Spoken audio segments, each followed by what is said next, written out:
আসসালামু আলাইকুম। ব্রাজিলের ট্যাকটিসে এবং ব্রাজিলের কোচের টেকনিকের কাছেই হেরে গেল জাপান ফুটবল দল। জাপান এশিয়ান পরাশক্তি হিসাবে ব্রাজিলের মুখোমুখি হয়েছিল। ফ্যানরা দারুণ উচ্ছ্বাসিত ছিল, যে জাপানিজ ফ্যান যারা, যে আজকে হয়তো জাপান কোনো চমক দেখাবে, ব্রাজিলকে হারিয়ে দেবে। কিন্তু উল্টো চমক দেখিয়ে দিল ব্রাজিল। বিশেষ করে তাদের কোচের টেকনিক ছিল অসাধারণ। জাপান যখন তারা একদম গোল দেওয়ার পর, কাউন্টার অ্যাটাকের পর যখন তারা দ্রুত গতিতে এই জমাট বাঁধা রক্ষণ তৈরি করে, ঠিক তখন এই জমাট বাঁধা রক্ষণকে ডিঙ্গিয়ে গোল পোস্টে শট মারাটা যখন প্রতিপক্ষের স্ট্রাইকার কিংবা মিডফিল্ডারদের দারুণ কষ্ট হচ্ছিল, তখন যা ব্রাজিলিয়ান কোচ এবং ব্রাজিলিয়ান প্লেয়ার দেখালো যে এর বাইরেও অন্য একটা মস্তিষ্কের খেলা খেলানো যায়, আর সেটা হচ্ছে হেড মেরে বা হেডের পজিশন সৃষ্টি করে, কিংবা রাইট উইং কিংবা লেফট উইং থেকে ক্রসিং করে, যেভাবেই হোক না কেন নেট বরাবর যাতে বলের একটা প্রেশার ফালান দেওয়া যায়, সেই অবস্থা তৈরি করা।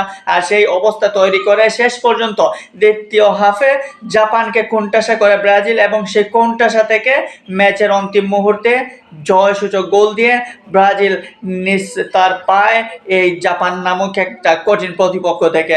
সো এই জাপানকে হারিয়ে ব্রাজিল এখন রাউন্ড অফ 16-এ। কিন্তু ব্রাজিলের এই খেলা থেকে আপনি কি বুঝলেন যে এই ব্রাজিল এবার বিশ্বকাপে কি কিছু করে দেখাতে পারবে?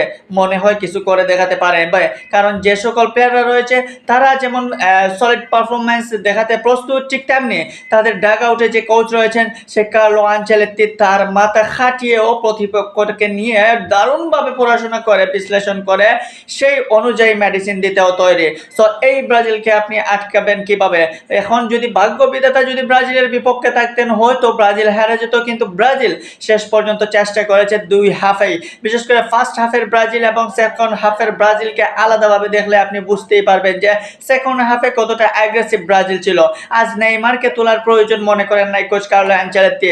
নেইমার নামক যে একটা শব্দ, নেইমার নামক যে একটা প্লেয়ার, যে প্লেয়ারের জন্য ব্রাজিল ফ্যানরা পাগল ছিল, প্লেয়ারের জন্য প্রতিপক্ষ হয়তো কোনো প্ল্যান নিয়ে বসেছিল। হয়তো জাপানিজরা নেইমারকে কেন্দ্রিক বা নেইমারকে নিয়ে আলাদা কোনো কিছু একটা প্ল্যান তৈরি করেছিল, কিন্তু সেই প্ল্যান কাজে লাগাতে পারেন নাই কোচ কার্লো আনচেলত্তি। সেখানে দ্রুতই পানি ঢেলে সব কিছু ফিনিশ করে দেন। বিশেষ করে যখন পাকুয়েতা ইনজুরি হয়, তখন পাকুয়েতার রিপ্লেস হিসেবে নেইমারকে নামানো যেত, কিন্তু কোচ কার্লো আনচেলত্তি কি করলেন? দ্রুত করে প্লেয়ার এনরিকেকেই মাঠে নামালেন। রায়ান কিংবা এনরিকে, এই দুইটা প্লেয়ার যখন মাঠে নামলো, দুইটার গতি কিন্তু অসাধারণ। এবং এই দুইটার গতির কাছে যখন ফার্স্ট হাফে দেখলাম আমরা রাইট উইং দিয়ে কোনো আক্রমণই হচ্ছিল না, তখন এনরিক কিংবা রায়ান যখন সেকেন্ড হাফে গতি দিয়ে খেলতে শুরু করলো, তখন অটোমেটিকলি রাইট উইং থেকে প্রেসার সৃষ্টি হলো, এবং সেখানে জাপান কিছুটা হলেও ধাক্কা খেলো, আর সেই ধাক্কা থেকে ঘুরে দাঁড়াতে পারলো না। ব্রাজিল হয়তো গোলের সংখ্যা আরো বাড়াতে পারতে, কিন্তু সেখানে আমরা দেখলাম যে ওপেন একদম ইজিলি দুইটা গোল কিভাবে ফিরে এলো এই জাপানের গোল পোস্ট থেকে। সেখানে বারে লেগে একটা গোল ফিরে আসলো ভিনিসিয়াস জুনিয়রের, এবং আরেকটা গোল দেখলাম জাপানিজ ডিফেন্ডাররা কিভাবে ফেরালো। সো দারুণ একটা ম্যাচ হয়েছে, এনজয়েবল একটা ম্যাচ হয়েছে। এবং ওই ম্যাচে যদি আপনি কি প্লেয়ার কে সেটা ধরতে চান, বা ওই ম্যাচের সেরা প্লেয়ার কে সেটা ধরতে চান, তবে আমার কাছে একটা প্লেয়ারের কথাই আসে ঘুরে ফিরে, আর সেটা হচ্ছে ব্রুনো গোমারেজ।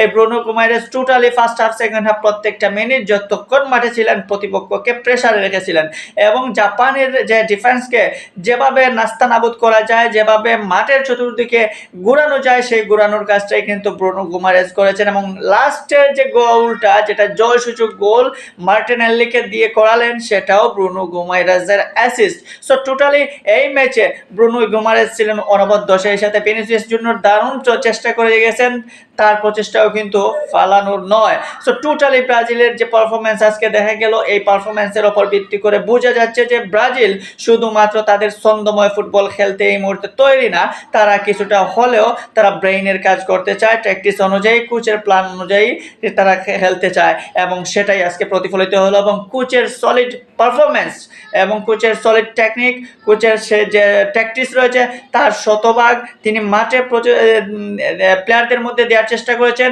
এবং প্লেয়াররা সেটা কার্যকর করার চেষ্টা করেছে। যাই হোক, ম্যাচ শেষে জয় নামক শব্দটা ব্রাজিলের নামের পিছনে রয়েছে, সেটাতেই ব্রাজিল ফ্যানরা সন্তুষ্ট। তো এখন দেখা হবে রাউন্ড অফ 16-এ ব্রাজিল আর কত দূর যেতে পারে।